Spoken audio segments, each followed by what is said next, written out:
Hey guys, आप सभी का स्वागत है एक और नई हमारी वीडियो में। और आज के हम वीडियो में देखने वाले हैं human value and professional ethics की बात करते हैं, जो कि डे फर्स्ट में हमने देखने वाले हैं मोरल मीनिंग एंड इसके बारे में एक्सप्लेनेशन क्या होता है क्या नहीं होता। जो मोरल होता है रेफर करता है प्रिंसिपल राइट और रॉन्ग को करता है एंड गाइड करता है ह्यूमन बिहेवियर को। जो मोरल होता है, ये जो हम पढ़ने जा रहे हैं, ये हमारा सब्जेक्ट है human value and professional ethics. आपको मैं एक बार बता दूं, ये जो हम स्टार्टिंग से पढ़ने वाले हैं वो है फर्स्ट मतलब बीसीए का एक है। इसमें एक सब्जेक्ट आती है human value and professional ethics, उसके बारे में हम पढ़ने वाले हैं। ये जो हमारी है फर्स्ट यूनिट है, फर्स्ट डे, इसके बारे में हम आज जानते हैं। और हम वैसे तो कंटिन्यू डे के हिसाब से हम कॉलेज में पढ़ते आ रहे थे, तो उसके बारे में हम अब आपको उसके में बताते हैं डिटेल में। जो मोरल होता है, ये रेफ़र करता है प्रिंसिपल राइट और wrong and guide human behaviour. जो मोरल होता है वो किसी भी इंसान को सही और गलत के बीच में गाइड करता है और उसके बिहेवियर को चेंज कर सकता है। और ये एथिकल स्टेटमेंट में बात करते हैं, ये एक हेल्प करता है इंडिविजुअल डिसाइड टू गुड और बैड। कोई पर्सन है अगर अपने मोरल को फॉलो करता है कि ये सही है गलत है या हमेशा से अच्छे काम करता है, तो वो डिसाइड कर सकता है कि ये मेरे लिए अच्छा है, मेरे लिए बुरा है। वो सुबह मतलब उठ के मतलब पार्क वगैरह जाता है, उसको कुछ फॉलो वगैरह करता है। मान लो कि उसे सड़क में कुछ पैसे वगैरह मिल जाए या उसी के पैसे मतलब कहीं कहीं बाई चांस गिर जाए, तो वो अपने मोरल और जो फॉलो वगैरह करता है वो डिसाइड कर सकता है कि जो मैंने काम किया है सही है गलत है। तो इससे काफ़ी ज़्यादा हेल्प होती है। अब पर्सनल एंड सोशल इम्पैक्ट क्या पड़ता है। पर्सनल की बात करते हैं, अगर हम इन सब चीज़ों को फॉलो करते हैं तो हम चीज़ों को सोचते हैं और काफ़ी ज़्यादा वो मतलब अपने ऊपर और अपने रिलीजन्स जिसके अपन काफ़ी ज़्यादा प्राउड करते हैं एंड उस चीज़ को काफ़ी ज़्यादा अच्छे से करने की ट्राई करते हैं और चीज़ों को ज़्यादा समझने की ट्राई करते हैं कि हमारा सही है गलत है। जिससे क्या होता है कि हमारा माइंड और कैरेक्टर काफ़ी ज़्यादा अच्छा हो जाता है और शार्प हो जाता है। और सोशल हार्मोनी होती है। सोशल हार्मोनी हम अभी बाद में आने वाले में और ज़्यादा अच्छे से समझने वाले हैं। सोशल हार्मोनी बेसिकली एक सोसाइटी के लिए एक अच्छे काम या उसके मतलब केयर वगैरह पूरा नेचर के मतलब काफ़ी ज़्यादा अच्छा मतलब रहता है। सोसाइटी के ऊपर हम एक अच्छा इम्पैक्ट छोड़ पाते हैं। एग्जाम्पल की बात करते हैं कि इससे truthfulness, kindness, respect and fairness आती है चीज़ों को समझने में। कि जो इंसान रहता है वो सही गलत को जान सकता है, किसी की काइंडनेस वगैरह को समझ सकता है और अच्छी चीज़ों के लिए वो रिस्पेक्ट और काफ़ी ज़्यादा फेयर हो सकता है। अब इसकी सोर्स की बात करते हैं कि जो मोरल होता है ये कहाँ से आता है, और मतलब कहाँ से आता नहीं मतलब कि मोरल होता है ये मतलब कहाँ कहाँ पे रहता है। जैसे कि रिलीजन्स होता है, कल्चर है, फैमिली है, एजुकेशन है, कोई धर्म वगैरह रहता है। वो किसी भी इंसान को कुछ गलत काम करने के लिए नहीं बोलता है उसका। एंड कल्चर में भी रहता, चाहे कोई सा भी धर्म हो, कोई सी भी कास्ट हो, वो हमेशा हमेशा मतलब स्त्री की, अपने एनवायरनमेंट की, जहाँ हम रहते हैं वहाँ अच्छे से रहना और सबसे अच्छे से बातचीत करना सब बताते हैं। और फैमिली वाले भी यही रहता है। और हमारी किताबों वगैरह बुक्स वगैरह में ये अच्छे काम करने के लिए हमें हमेशा से प्रेरित किया जाता है। कहानी के रूप में कुछ ना कुछ टाइप से किया जाता है। एप्लीकेशन की बात करें या इम्पैक्ट की बात करें, तो ये अगर हम मोरल को फॉलो करते हैं तो यूज़ डेली लाइफ में करते हैं, इसे वर्क प्लेस में करते हैं। इससे क्या रहता है, रिलेशनशिप एथिकल एंड मतलब बढ़िया चीज़ रहती है। अगर एग्जाम में मोरल के बारे में लिखना रहे तो आप इन चीज़ों को आराम से ऐसे पॉइंटों में लिख सकते हैं, जिससे काफ़ी ज़्यादा बेस्ट रहता है। ह्यूमन वैल्यू की बात करते हैं। नेक्स्ट टॉपिक है हमारा human value. Human value basically word है, अब कोई सोचेगा ह्यूमन वैल्यू है, लेकिन ह्यूमन वैल्यू पर्टिकुलर एक टॉपिक है जिसके बारे में हम पढ़ने वाले हैं।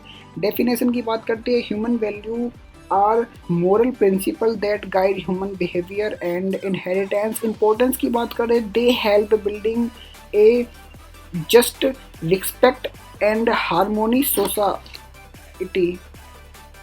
पहले तो हम डेफिनेशन की बात करते हैं कि जो डेफिनेशन है ह्यूमन वैल्यू की, जो कि हमें मोरल प्रिंसिपल है, जो भी हमने मोरल के बारे में पढ़ा है, प्रिंसिपल है, उसको गाइड करता है और उसके बारे में भी हमारा जो बिहेवियर होता है ह्यूमन बिहेवियर और इंटरेक्शन होता है, इस पे काफ़ी ज़्यादा इम्पेक्ट पड़ता है कि अपने जो ह्यूमन अगर मोरल के को अगर फॉलो करता है, अच्छा और बुरा को जानता है, तो अपनी अच्छे काम करके या बुरा काम करके अपनी वैल्यू और बिहेवियर को चेंज कर सकता है, बिल्डिंग कर सकता है। इंपॉर्टेंस की बात करते हैं, ये हेल्प करता है किसी भी चीज़ को जज करने में, बनाने में, रिस्पेक्ट में, और हारमोनी सोसाइटी है और सोसाइटी के लिए कुछ अच्छा करने के लिए करते हैं। एग्जाम्पल के लिए बात करें, जो ह्यूमन वैल्यू है, ह्यूमन वैल्यू में क्या क्या चीज़ें आती है, होनेस्टी आती है, काइंडनेस आती है, रिस्पेक्ट आती है, कंप्रेशन आता है, इंटीग्रिटी आती है, मतलब कि एकता वगैरह आती है, एंड रिस्पॉन्सिबिलिटी आती है, जिम्मेदारी आती है।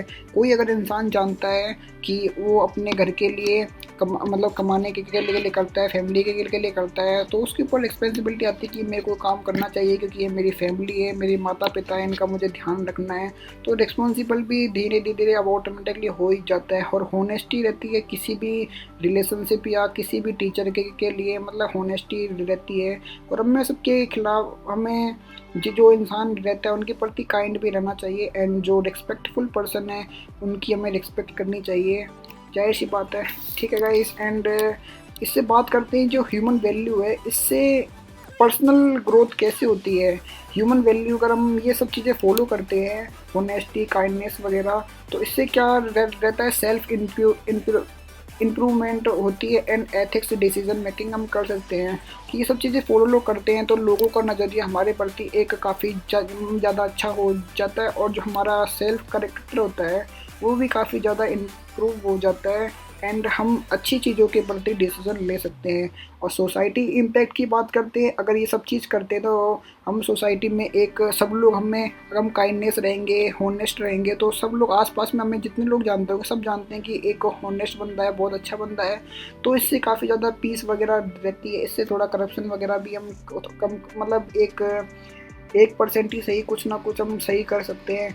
And muted respect in society, मतलब हम सोसाइटी में अपनी रिस्पेक्ट को पा सकते हैं। इन्फ्लुएंस की बात करें कि इन्फ्लुएंस कहाँ से हम मोरल को करते हैं, वही सेम है, ये हम फैमिली से, कल्चर से, एजुकेशन से और लाइफ एक्सपीरियंस से हम ह्यूमन वैल्यू को काफ़ी मतलब सीख सकते हैं, उनके बारे में और ज़्यादा डीप अंडरस्टैंडिंग कर सकते हैं। एप्लीकेशन की बात करें कि जो डेली यूज़ में हम, मतलब कि जो मोरल वैल्यू है ये कहाँ काम आते हैं, कैसे है, मतलब एक तरीके से एग्जाम्पल एंड इफ़ेक्ट वगैरह रहता है। एप्लीकेशन का मतलब रहता है रियल लाइफ में कैसे इफेक्टेबल है ये मोरल वैल्यू। ये जो यूज़ होती है पर्सनल लाइफ में काफ़ी ज़्यादा इंपॉर्टेंट है। वर्क प्लेस में बात करें, कोई इंसान, व्यापारी या कोई भी अगर इंस्टीट्यूट में जाता है, उसमें पढ़ाई वगैरह कराता है, तो वर्क प्लेस में काफ़ी ज़्यादा इंपॉर्टेंट रहता है, ये सब चीज़ें फॉलो करता है। उसके कलीग वगैरह, स्टूडेंट वगैरह, वो भी उस पर्सन की काफ़ी ज़्यादा रिस्पेक्ट करते हैं, कम्युनिटी सेम एज। एथिक्स की बात करते हैं, नेक्स्ट टॉपिक है हमारा एथिक्स है। जो एथिक्स हमारा टॉपिक है, ये एथिकल चीज़ें जो बताता है। एथिक्स आप जानते होंगे, सुना होगा कि प्रोफेशनल एथिकल है, मतलब कि एथिकल हैकर है, नॉन एथिकल हैकिंग है, या कुछ भी नॉन, मतलब एथिकल का मतलब होता है एक अच्छी चीज़ें होती है, मतलब जो एक नियम कानून के दायरे में की जाती है, वो सब एथिकल चीज़ें होती है। Ethical is a study of moral principle that governors A persons behaviour and professional conduct. ये जो एथिक्स होते हैं, ये किसी भी पर्सन के बिहेवियर एंड प्रोफेशनल को कंडक्ट करते हैं। ये काफ़ी ज़्यादा, ये भी इम्पोर्टेंट रहता है। आप इसके बारे में, एथिक्स काफ़ी ज़्यादा अच्छा टॉपिक है, एंड इसके बारे में आप पढ़ते हैं तो काफ़ी ज़्यादा बेस्ट रहेगा। अगर कोडिंग वगैरह से रिलेटेड है या कोई सोशल लाइफ में है, तो मैं एथिक्स के बारे में ध्यान रखना और उसके बारे में पढ़ना ज़रूर चाहिए। अब इसका पर्पस होता क्या है, ये it help differentiate between right और रॉन्ग एक्शन। एथिकल होता है, ये अच्छे और बुरे के बीच में हमें डिफ्रेंशिएट करता है। ये काम करेंगे तो ऐसे ऐसे काम होंगे, और ये काम करेंगे तो ऐसे, मतलब गलत काम होंगे और सही काम होंगे, उनके बीच में डिफ्रेंशिएट कर देता है, और हमें अच्छे डिसीजन लेने के लिए काफ़ी ज़्यादा इम्पोर्टेंट मतलब रहता है गाइस। ठीक है, एंड टाइप की बात करते हैं तो इसमें पर्सनल एथिक्स होते हैं, प्रोफेशनल एथिक्स होते हैं, एंड सोशल एथिक्स होते हैं। पर्सनल एथिक्स में जो पर्सन होता है वो इंडिविजुअल मोरल वगैरह है, होनेस्टी वगैरह, काइंडनेस वगैरह है, उसको फॉलो करता है, एंड सोसाइटी में एक अच्छी रिस्पेक्ट एंड लोगों के मतलब अच्छा नज़रिया और एक बेटर पर्सन बन पाता है एंड अपनी लाइफ में काफ़ी ज़्यादा चेंज कर सकता है एंड काफ़ी ज़्यादा ऊपर जा सकता है। प्रोफेशनल एथिक्स की बात करते हैं स्टैंडर्ड वर्क प्लेस में, इसमें जो लोगों से हम अगर अच्छे से रहेंगे तो हमारी इंटीग्रिटी रहेगी, कभी कोई दिक्कत आ जाए तो हम अगर अच्छे पर्सन हैं तो हमारी हेल्प करने के लिए 4 लोग और आएंगे और हमें काफ़ी ज़्यादा सपोर्ट करेंगे, इस टाइप से। एंड सोशल एथिक्स की बात करते हैं, मोरल ड्यूटी टुवर्ड सोसाइटी वगैरह है। अगर हम अच्छे काम वगैरह काम करते हैं, सब लोग हमें जानते हैं सोसाइटी वगैरह में, हमारे गली मोहल्ले शहर सिटी वगैरह में जानते हैं, अगर कुछ भी गलत वगैरह होता है हमारे साथ तो लोग बाग जस्टिस के लिए, फेयरनेस के लिए हमारा साथ देंगे, या हम अगर वो साथ देते हैं अपने एथिक्स को फॉलो करते हैं तो हम उनका साथ देंगे तो हमारा भी साथ दे देंगे। एग्जाम्पल की बात करें, telling the truth, respect other and avoiding corruption की बात करते हैं, मतलब अवॉइडिंग करप्शन वगैरह इसके एग्जांपल है। इम्पोर्टेंस की बात करते हैं, जो ये प्रमोट करता है ट्रस्ट को, फेयरनेस को, रिस्पॉन्सिबल डिसीजन मेकिंग को करता है। रिस्पॉन्सिबल डिसीजन मेकिंग की बात है, जैसे प्रोफेशनल हैकर्स वगैरह रहते हैं, किसी भी पर्सन है उसकी जो पर्सनल इंफॉर्मेशन है, जो नॉन एथिकल या ब्लैक हैकर्स वगैरह रहते हैं वो डायरेक्ट उसको एक्सेस कर लेते हैं, उन्हें कुछ भी वो नहीं ले रहता। जो वाइट हैकर रहते हैं वो रिस्पॉन्सिबल डिसीजन मेकिंग करते हैं और किसी भी पर्सन की निजी ज़िंदगी या उसकी पर्सनल जानकारी को नहीं देखते हैं। इन्फ्लुएंस की बात करें कि इन्फ्लुएंस ही हमें मिलता कहाँ से, जो हमें फॉलो करने के लिए इसकी प्रेरणा कहाँ से मिलती है, ये हमें कल्चर के थ्रू, रिलीजन्स के थ्रू, ये लॉ के थ्रू भी मिलता है। लॉ हमारे कानून वगैरह में दिया गया है कि सबको अपने अपने मतलब कि पर्सनल लाइफ को अपने कंट्रोल में रखने का वो है, और किसी भी पर्सन की लाइफ में इंटरफेरेंस करने का दूसरे को कोई अधिकार नहीं है या राइट नहीं है। और एजुकेशन के थ्रू मिलता है, एजुकेशन में हम जानते हैं किसी भी पर्सन की खुद की प्राइवेसी वगैरह होती है तो उसको प्रोटेक्ट करना भी हमारी जिम्मेदारी होती है। एप्लीकेशन की बात करें कि इफ़ेक्ट वगैरह ये डेली लाइफ में, बिजनेस में एंड पॉलिटिक्स में एंड गवर्नेंस वगैरह। अब डेली लाइफ में तो हम जाहिर सी बात करते हैं, बिजनेस में अगर इन सब को करते हैं फॉलो, हमारा गुड क्वालिटी का प्रोडक्ट रहता है तो काफ़ी ज़्यादा रहती है, भले टाइम लगता है बट सेल्स रहती है। पॉलिटिक्स में अगर कोई एथिक्स के बेस पे अगर काम करता है तो काफ़ी ज़्यादा ऊंचाइयों पे जाता है, भले उसको थोड़ा बहुत दबाया जाता है लेकिन को पर्सन की पर्सनैलिटी काफ़ी ज़्यादा अच्छी होती है और लोग उसका सपोर्ट भी करते हैं। गवर्नेंस की बात करते हैं, जज वगैरह लाइक दैट, आप लोग समझ सकते हैं इन चीज़ों को। बात करते हैं सर्विस लर्निंग की बात करते हैं। सर्विस लर्निंग बेसिकली इसमें दो है, सर्विस एंड लर्निंग है। सर्विस लर्निंग डेफिनेशन की पहले एक बार बात करते हैं, फिर बाद में आपको मैं और अच्छे से एक्सप्लेन करता हूँ इस चीज़ को। सर्विस लर्निंग है is an educational approach that combine community service with academic learning. जो सर्विस लर्निंग होती है, जो हम एजुकेशन लेते हैं वो उसकी कम्युनिटी सर्विस वगैरह होती है, एकेडमिक लर्निंग के द्वारा जो हम सीखते हैं उस चीज़ को, है ना, और उसको हम अपनी सर्विस लाइफ में उसको अप्लाई करते हैं तो वो चीज़ सर्विस लर्निंग के अंदर में आती है। एंड कंबाइन,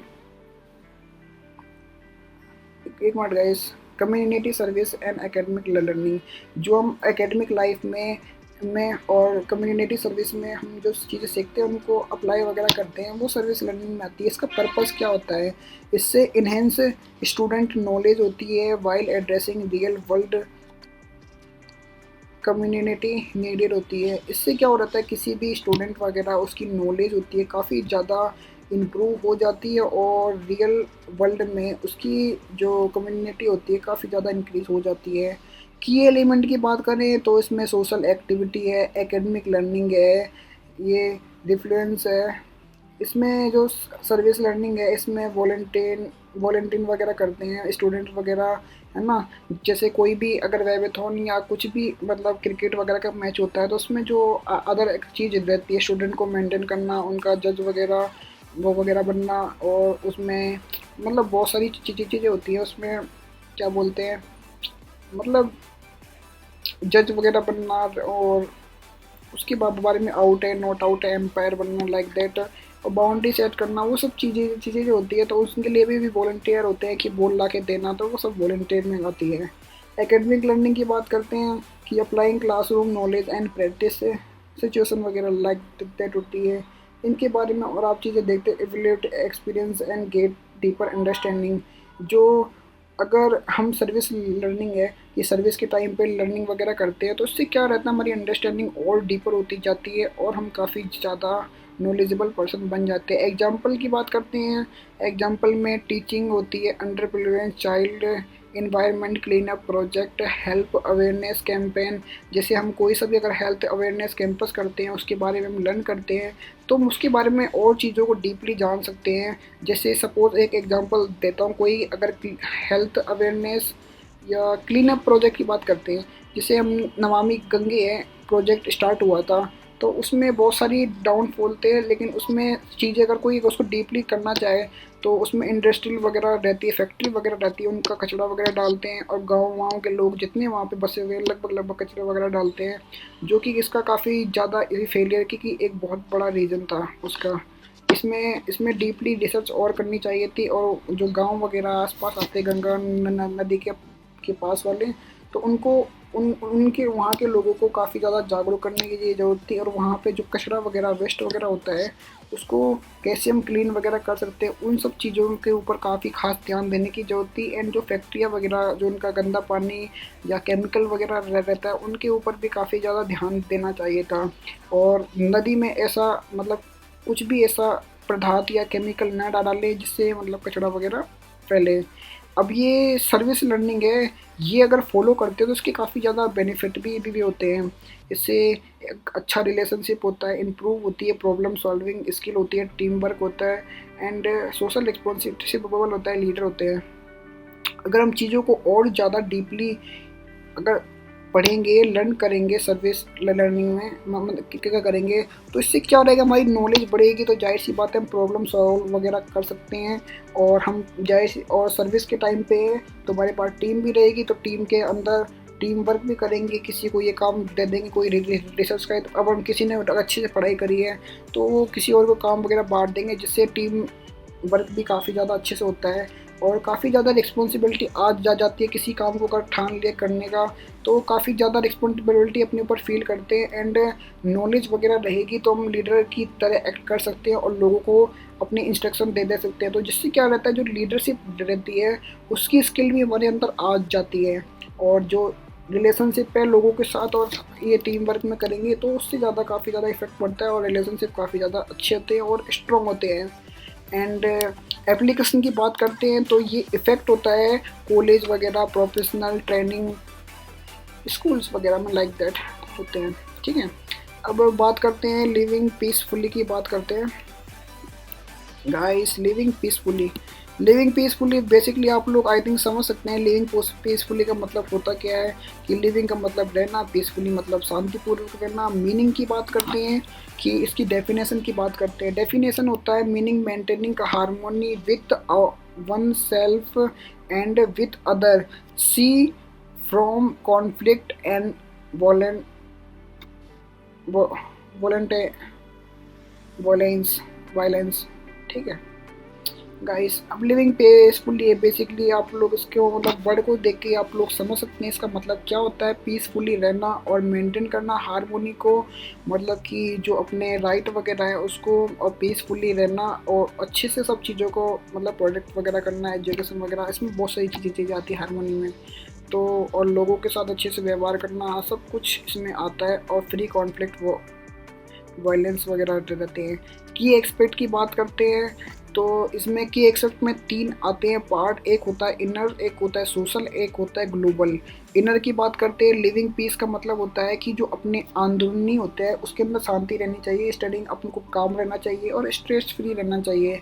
जिससे क्या रहता है, हमें शांति मिलती है और हम किसी भी काम को अच्छे से काम कर सकते हैं और अपने जितने भी moral duty and fundamental rights वगैरह हैं एंड जितने भी अपन जानते हैं नॉलेज वगैरह, वो काम कम और अच्छे से ज़्यादा और अच्छे से कर सकते हैं और चीज़ों को अंडरस्टैंड कर सकते हैं।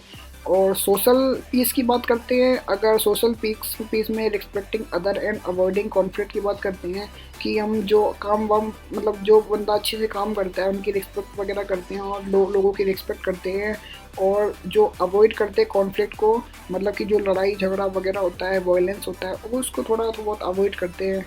तो इससे काफ़ी ज़्यादा हमें मतलब पीस मिलती है हमारी सोशल लाइफ में। हमें कोई भी बुली वगैरह मतलब नहीं करता, एंड हम काफ़ी सारी बेफिजूल की चीज़ों से हम बच जाते हैं। ग्लोबल पीस की बात करते हैं, promoting non violence and utility. अगर हम अगर हम सोशल मतलब ग्लोबली की बात करें, अगर हम ऐसी चीज़ों को प्रमोट करते हैं जो नॉन वायलेंस एंड यूनिटी वाली होती है, तो हमें अपने ग्लोबल पीस मिलती है कि हमें दुनिया दादारी है उसमें शांति रहनी चाहिए और काफ़ी ज़्यादा अच्छे काम करने चाहिए। वे ऑफ अचीव की बात करते हैं कि हम इस चीज़ को अचीव कर सकते हैं, लिविंग पीसफुली को कैसे कर सकते हैं। किसी के साथ अपन मतलब काइंडनेस से बिहेवियर करें, किसी की गलतियों को थोड़ा बहुत माफ़ कर दें, और जो रिजॉल्व होते हैं मान लो घर में, परिवार में या फ्रेंड्स के बीच में कुछ भी छोटा मोटा झगड़ा लड़ाई या वायलेंस हो जाता है, तो उसको थोड़ा बहुत अपन को रिजॉल्व करने की करनी चाहिए कि हम सब भाई वगैरह, इनमें लड़ाई नहीं करनी चाहिए और लड़ाई को सॉल्व करना चाहिए। एंड फॉलो एथिकल और मोरल वैल्यू, कि जो हमारी मोरल वैल्यू है और अच्छी एथिकल है चीज़ें, उनको फॉलो करना चाहिए और अच्छे से रहना चाहिए। और डेवलपिंग पेशेंट एंड टॉलरेंस करना चाहिए, मतलब कि हमें काफ़ी ज़्यादा पेशेंट रहना चाहिए और कोई काम रहे तो उसमें जल्दबाजी नहीं करना चाहिए और अच्छे से रहना चाहिए। अब इसके बेनिफिट क्या होते हैं? बेनिफिट भी इसके बहुत सारे होते हैं, पर अपन इसमें कुछ ही बेनिफिट की बात करेंगे। इसमें क्या होता है, अपनी जो मेंटल स्टेट होती है एंड इमोशनल वेल बीइंग होती है, इससे काफ़ी ज़्यादा बेनिफिट मिलता है। अगर पीस वगैरह हम शांति से काम करेंगे तो जाहिर सी बात है हमारी जो मेंटल स्टेट रहेगी काफ़ी ज़्यादा अच्छी रहेगी, और इमोशनल भी हम काफ़ी ज़्यादा अच्छे रहेंगे और स्ट्रेस फ्री भी रहेंगे, और रिलेशनशिप और सोशल बॉन्ड्स भी हमारे काफ़ी ज़्यादा अच्छे रहेंगे। और प्रमोट कर सकते हैं हेल्दी एंड कॉरपोरेटिव सोसाइटी को कर सकते हैं। और एप्लीकेशन की बात करें तो हमारी पर्सनल लाइफ में, सोशल लाइफ में एंड ग्लोबली रहती है। इसमें पढ़ सकते हैं काफ़ी ज़्यादा इफेक्ट पड़ता है, और ये इफेक्ट किस टाइप के हैं आप लोग देख सकते हैं। सेल्फ डिसिप्लिन को मेंटेन कर सकते हैं। उसके अलावा रिस्पेक्टिव डिलीवर्स नॉन वायलेंस को, और पीस ट्रीट्स को वगैरह या कॉन्फ्लिक्ट रिजॉल्विंग को हम प्रमोट वगैरह कर सकते हैं। कैसे हम इन सब चीज़ों को अवॉइड कर सकते हैं, ये सब चीज़ों को हम देख सकते हैं। अब बात करते हैं होनेस्टी की। होनेस्टी वैसे छोटा सा टॉपिक है। होनेस्टी सुनने में लग रहा होगा होनेस्टी क्या टॉपिक पढ़ रहे हैं। होनेस्टी होती है ईमानदारी बोलते हैं जैसे हिंदी में। अब इसके बारे में भी हम पर्टिकुलर एक टॉपिक पढ़ रहे हैं human value and professional ethics में। जो होनेस्टी होती है रेफर करती है truthfulness, since and free from decent. जो होनेस्टी होती है वो एक अच्छेपन एंड मतलब सिंसियरली और फ्री फ्रॉम मतलब कि किसी भी चीज़ को ईमानदारी से और अच्छे से करते हैं, तो वो आती है। अब की एक्सपेक्ट की बात करते हैं। जो होनेस्टी रहती है इसमें ट्रूथफुलनेस रहती है, ट्रांसपेरेंसी रहती है एंड फेयरनेस भी रहती है। ट्रूथफुलनेस इसमें acting with integrity and speaking truthfully, open and clear communication. Fairness avoiding मतलब प्रैक्टिस वगैरह लाइक दैट। अब मैं इसको थोड़ी बात आपको डिटेल में बताता हूँ। ट्रूथफुलनेस मतलब कि अच्छे से सबके साथ व्यवहार करना होता है। ये अगर हम होनेस्ट रहेंगे किसी के प्रति, जो हमारे अंदरूनी संबंध या एकता वगैरह रहती है लोगों के साथ इंटीग्रिटी, वो काफ़ी ज़्यादा अच्छी रहती है। और हम हमेशा सच बोलेंगे, कभी झूठ वगैरह नहीं बोलेंगे, तो ये काफ़ी ज़्यादा अच्छी चीज़ रहती है। और हम भाई वगैरह, माता पिता या फ्रेंड्स के बीच में ये ट्रूथफुलनेस रहती है, तो उससे हमारे हम जो लोग बाग हैं हमें होनेस्ट पर्सन समझेंगे। ट्रांसपेरेंसी की बात करते हैं। ओपन एंड क्लियर कम्युनिकेशन होना चाहिए। जैसे कपल्स वगैरह हो गए, उनमें क्या रहना चाहिए, ट्रांसपेरेंसी रहनी चाहिए, एक दूसरे से झूठ नहीं बोलना चाहिए एंड क्लियर एंड कम्युनिकेशन करना चाहिए, कुछ भी गलत फहमी नहीं रखनी चाहिए। और फेयरनेस में अवॉइडिंग मतलब करना चाहिए कि हम ऐसे कोई काम ना करें जो हमें नहीं करनी चाहिए प्रैक्टिस में। एग्जाम्पल की बात करें तो होनेस्टी में क्या आता है, सबसे मेन तो क्या बोलूँगा, मेन में आता है, बट इसमें रहना चाहिए कि हमें हमेशा सच बोलना चाहिए। वैन जब तक हमें हमें ज़रूरत ना हो तब तक हमें सच बोलना चाहिए। मेन चीज़ तो ये है guys. And engage in cheating during exam और इन बिजनेस। हमें नॉट इंगेज, हमें एग्ज़ाम में चीटिंग वगैरह और बिजनेस में चीटिंग वगैरह कुछ गलत नहीं करना चाहिए। इससे काफ़ी ज़्यादा मतलब कि बुरा असर पड़ता है गाइस। वो कैसे, ड्यूरिंग अगर हम एग्ज़ाम में चीटिंग वगैरह करते हैं, बिजनेस में कुछ गलत काम वगैरह करते हैं, तो हमारा माइंडसेट भी उस तरीके का रहता है जिससे हम मॉरल चीज़ों को, एथिकल चीज़ों को, या हारमोनी होती है मतलब कि सोसाइटी हारमोनी वगैरह जितनी भी चीज़ें होती हैं, ये सब चीज़ें को हम फॉलो नहीं कर पाते हैं। एंड हमारी जो मेंटल पीस रहती है, बाकी सब चीज़ें रहती हैं, इनको फॉलो नहीं कर पाते, इसलिए हमें ये सब करना नहीं चाहिए। And owning up to mistake and taking accountability रहनी चाहिए। अब ये होनेस्टी है, ये इम्पोर्टेंट क्यों है, इसकी बात करते हैं। ये इनक्रेज करता है फेयरनेस एंड जस्टिस को करता है, बूस्ट सेल्फ रिस्पेक्ट को करता है, and footer trust and relationship and society को करता है। इम्पोर्टेंस बेसिकली आप इसको पढ़ के भी समझ लेंगे कि इम्पोर्टेंट क्यों है। ये इनक्रेज करता है मतलब फेयरनेस और जस्टिस को करता है, और सेल्फ रिस्पेक्ट होती है, इससे काफ़ी ज़्यादा बिल्ड होती है लोगों के बीच में। एंड इसमें जो रिलेशनशिप होती है सोसाइटी के बीच हमारी, या जो मतलब जो फॉलो करता है, उसकी काफ़ी ज़्यादा इंक्रीज होती जाती है। एप्लीकेशन की बात करते हैं, वही पर्सनल रिलेशनशिप में है लव वन के साथ, इसमें काफ़ी ज़्यादा क्लियरिटी हो जाती है। प्रोफेशनल सेटिंग में बात करते हैं, अगर प्रोफेशनली हैं तो उससे भी काफ़ी ज़्यादा बेनिफिट मिलता है। और सोसाइटी की बात करते हैं, कॉन्फ्लिक्ट की, काफ़ी ज़्यादा चीज़ों से बच जाते हैं एप्लीकेशन, आप लोग समझ ही सकते हैं।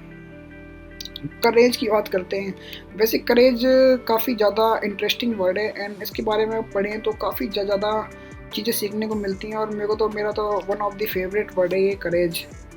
करेज की बात करते हैं, करेज होता है, courage is ability to face fear challenges and difficult with bravely and determination.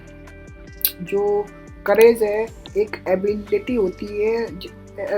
होती है जिससे हम सामना कर सकते हैं, अपने डर का सामना कर सकते हैं, और नए नए चैलेंजेस वगैरह मिलते हैं। और जो डिफ़िकल्टीज होती है उन्हें हम बहादुरी के साथ उसको डिटरमिनेट कर सकते हैं।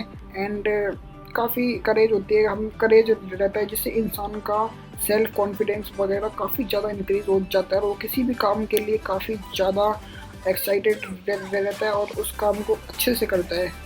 अब ये करेज की बात करते हैं, इसमें एक्सपर्ट की बात करते हैं। इसमें फिजिकल करेज रहता है, मोरल करेज रहता है, इमोशनल करेज रहता है। फिजिकल करेज की बात करते हैं कि ये फिजिकल डैमेज वगैरह को बहादुरी के साथ करते हैं, जैसे हमारे सोल्जर्स वगैरह होते हैं इंडियन आर्मी के, काफ़ी ज़्यादा ब्रेव होते हैं, एंड काफ़ी ज़्यादा ब्रेवली दुश्मनों का सामना करते हैं एंड वॉर को जीतते हैं। तो वो अपने आप को शहीद होने के लिए एक बार भी नहीं सोचते, और वो देश के लिए शहीद हो जाते हैं, इस देश के लिए। तो वो फिजिकल करेज उनके अंदर काफ़ी ज़्यादा होता है किसी भी एक आम इंसान के कंपैरिजन में। मोरल करेज की बात करते हैं, standing up for right and distribute opposite. Moral की बात करते करेज, कोई भी इंसान जो मोरली की बात करते हैं, जैसे स्वामी विवेकानंद थे, काफ़ी ज़्यादा मोरल इंसान थे। वो पूरी दुनिया के सामने अपने इंडिया के बारे में उन्होंने काफ़ी सारी चीज़ें बताई, एंड काफ़ी ज़्यादा अच्छी अच्छी चीज़ें बताई और इंडिया को रिप्रेजेंट किया इसके बारे में। इसके वैसे एग्जाम्पल भी नीचे आप देखोगे तो। एंड इमोशनल करेज की बात करते हैं, इमोशनल करेज है बेसिकली, आप लोग आई थिंक समझ सकते हैं कि इसमें expressing feeling, honesty and handling setbacks आती हैं। बेसिकली इसमें आता है कि मान लो कोई एग्ज़ाम में बच्चा है, फेल हो गया, ख़राब हो गया, तो वो क्या मतलब कि सुसाइड वगैरह ना करे, अपने घर वालों को सब कुछ सच बता दे। इमोशनली करेज मतलब वो अपने आप का डर अपने अंदर नहीं रखता, अपने परिवार वालों को बता देता है। या कुछ भी उसके अंदर, मान लो कुछ भी उसके साथ गलत हुआ, किसी लड़की के साथ मान लो कुछ भी बाय चांस अगर हो ना, भगवान करे, बट फिर भी गलत हो जाता है, तो अपनी फैमिली को बता दे, एंड उसके बारे में काफ़ी ज़्यादा मतलब इमोशनल करेज चाहिए होता है। क्योंकि हर कोई इतना बहादुर, इतना करेज नहीं होता कि अपनी फैमिली को बताए, और उस मतलब फैमिली को बताए। अगर उस फैमिली अगर वो सोसाइटी में रहती है तो काफ़ी ज़्यादा डरती है अपना नाम वाम खराब होने से, तो ये काफ़ी ज़्यादा मतलब करेज चाहिए होता है बताने के लिए। अब ये तीनों के तीनों जो करेज है काफ़ी ज़्यादा मतलब कि कमाल की चीज़ है, और कोई नॉर्मल पर्सन इतना करेज नहीं होता नॉर्मल पर्सन के अंदर कि मतलब इतना करेज उनके पास हो। तो आप लोग समझ सकते हैं। अब इसमें कुछ एग्जांपल की बात करते हैं। इसमें फायर ब्रिगेडर वगैरह रहते हैं, रेस्क्यू पीपल को वो मतलब रेस्क्यू करते हैं पीपल को। कोई आग लग जाती है बिल्डिंग में, या फिर गैस वगैरह वगैरह कहीं पर भी आग वाग लग जाती है, तो अपनी जान पर खेल के बिना अपने फिजिकल अपने उसको कोई करके हुए लोगों को बचाने के लिए चले जाते हैं। स्पीकिंग अप अगेंस्ट इनजस्टिस के रहते हैं, मतलब कि ऐसे लोग जो इनजस्टिस के खिलाफ या कुछ भी गलत हो रहा होता है उसके खिलाफ खड़े हो जाते हैं। जाहिर सी बात है वो चीज़ है ना। And admit mistake from learning and failure, basically एक एग्जांपल है, आप लोग समझ सकते हैं। मैं पहले भी एग्जांपल दे चुका हूँ इस चीज़ के बारे में, तो अब मैं ज़्यादा नहीं बताऊँगा। एंड इम्पोर्टेंस की बात करते हैं, ये करेज होता है इम्पोर्टेंट क्यों होता है। सबसे आपने चाहिए फिजिकल डैमेज में, मोरल में, इमोशनल में, तीनों में चीज़ें समझ सकते हैं। अगर ये तीनों के मतलब किसी पर्सन के अंदर है तो उसके अंदर कॉन्फिडेंट काफ़ी ज़्यादा होता है।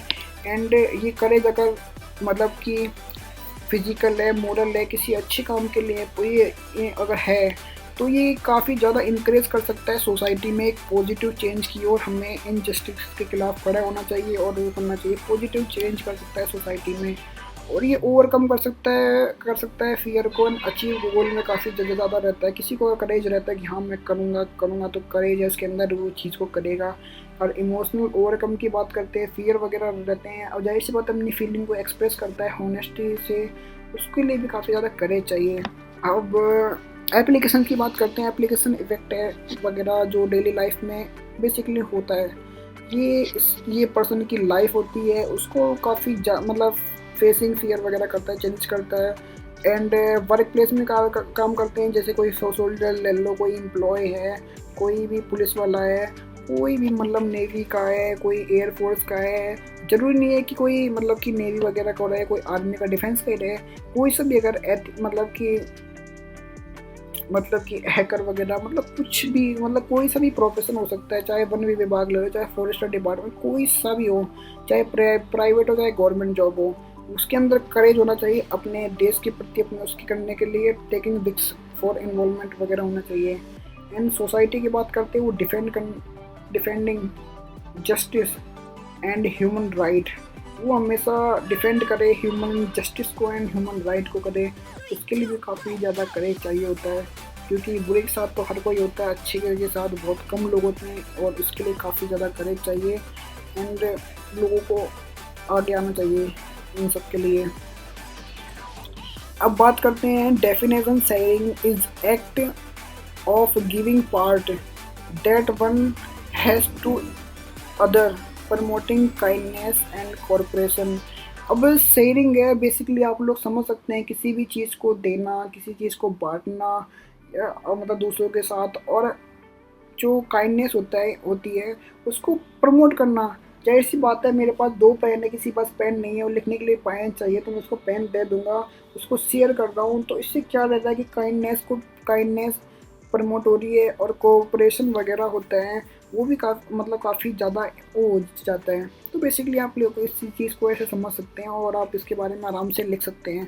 की एक्सपेक्ट की बात करते हैं, इसमें फेयरनेस, कंप्रेशन एंड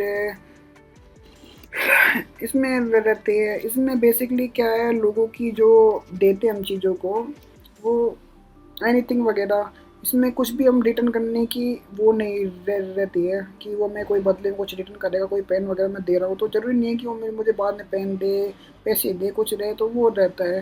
फेयरनेस की रहती है। इक्विबली डिस्ट्रीब्यूट रिसोर्स की बात करते हैं। अगर शेयरिंग का अगर है, तो मान लो एक मम्मी या पापा सपोज 5 आम लेके आए, तो अगर 5 की जगह अगर 4 भाई वगैरह या 3 है या 2 ही हम सपोज, अगर वो 5 लाए हैं तो उसको इक्वली शेयर करें, तो उससे मतलब डिस्ट्रीब्यूट वगैरह रिसोर्स रहते हैं, तो उस टाइप से आप ले सकते हैं। कंप्रेशन रहता है, ये helping other in need, suppose कोई एक बंदा एग्ज़ाम दे रहा है, मैंने उसको पेन दे दिया, उसको ज़रूरत थी उस समय, तो मैंने उसकी हेल्प कर दी उस समय नीड के टाइम पे।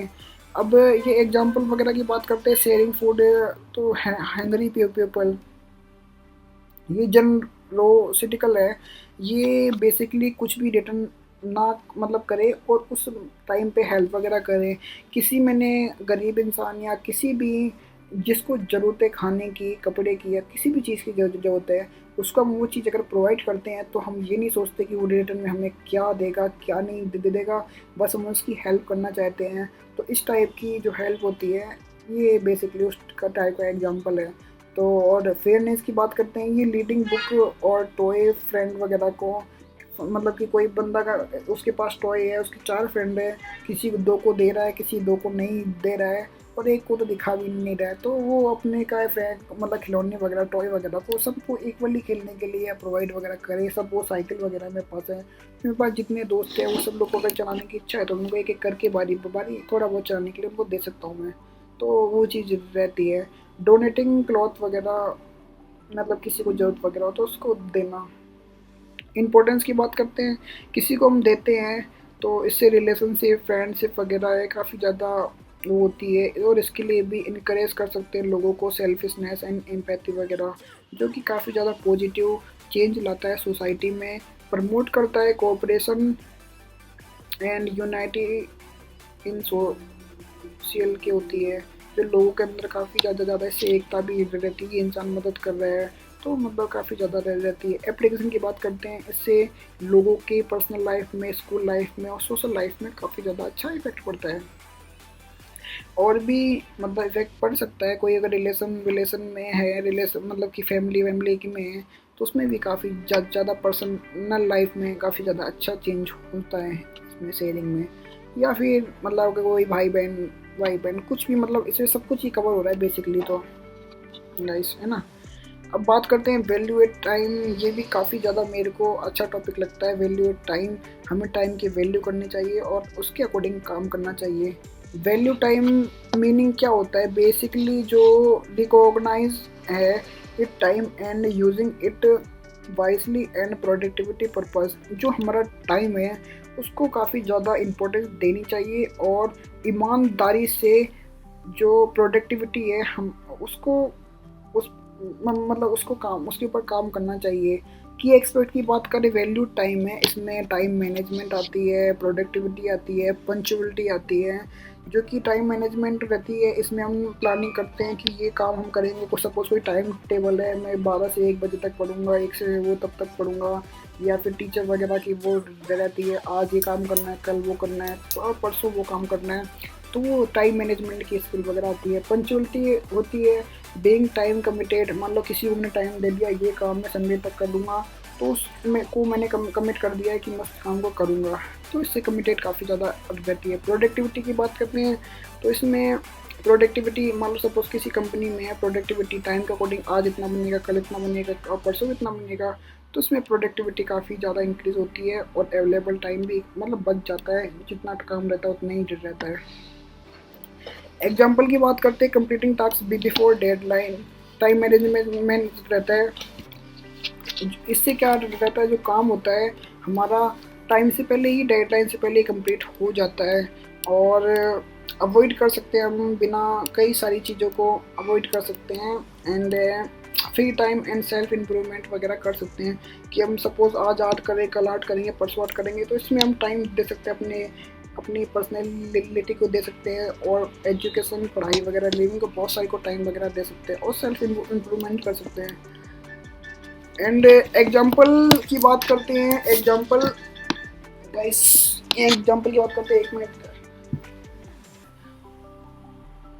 हाँ, एग्जाम्पल की बात करते हैं, ये कंप्लीट टास्क वगैरह हम डेडलाइन से पहले कर सकते हैं। बेसिकली आपको मैंने ये चीज़ वैसे बता ही दी है, वैसे इंपॉर्टेंट होती क्यों है, बेसिकली सवाल ये है। जो ये टाइम वैल्यू है, ये लीड करती है सक्सेस एंड एफिशिएंसी को करती है। कोई काम अगर समय से पहले पूरा हो रहा है तो काफ़ी ज़्यादा बढ़िया चीज़ रहती है। Reduce stress and enhance discipline, कि कोई टाइम मैनेजमेंट है तो हम किसी काम को समय से पहले कर सकते हैं, जिससे जो स्ट्रेस वगैरह रहता है, सपोर्ट कोई व्यक्ति है आज उसको मतलब अपना प्रोजेक्ट वगैरह सबमिट वमिट कराना है और आज ही वो काम करेगा, तो उसके ऊपर काफ़ी ज़्यादा स्ट्रेस पड़ जाता है। उसका काम अगर नहीं होगा तो उससे वो डर रहता है। और अगर टाइम से पहले काम उसका कंप्लीट हो जाता है तो उससे पता चलता है कि जो इंसान है वो कितना ज़्यादा डिसिप्लिन में रहता है, उसके बारे में काफ़ी ज़्यादा रहती है। और टाइम से पहले वगैरह रह जाता है, टाइम मैनेजमेंट वगैरह रह जाता है। तो help to achieving personal and professional goal, तो उसमें हम जो काफ़ी ज़्यादा पर्सनल एंड प्रोफेशनल ग्रोथ को पा सकते हैं। एप्लीकेशन की बात करते हैं इन एजुकेशन।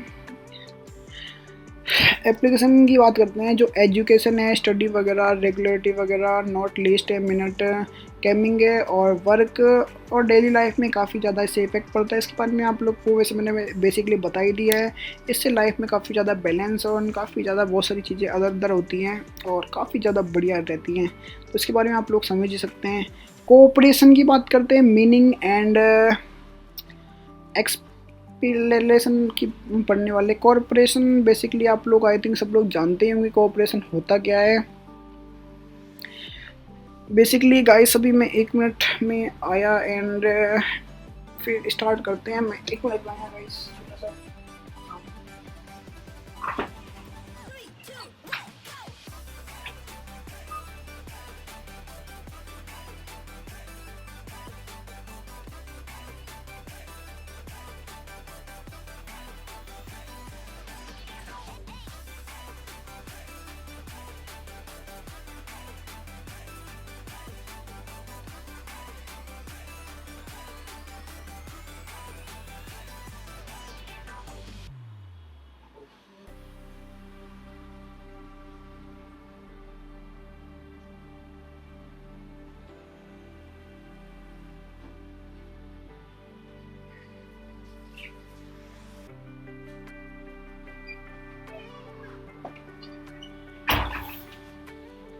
हाँ गाइस आप सभी का एक बार और, तो मैं क्या ही बोलूँ। आ जाओ अब बात करते हैं अपन कोऑपरेशन की बात करते हैं। कोऑपरेशन वैसे तो आई थिंक आप लोग जानते होंगे, वैसे वर्ड काफ़ी ज़्यादा इतना भी फेमिलियर नहीं है, बट ये सब लोग जानते हैं वैसे।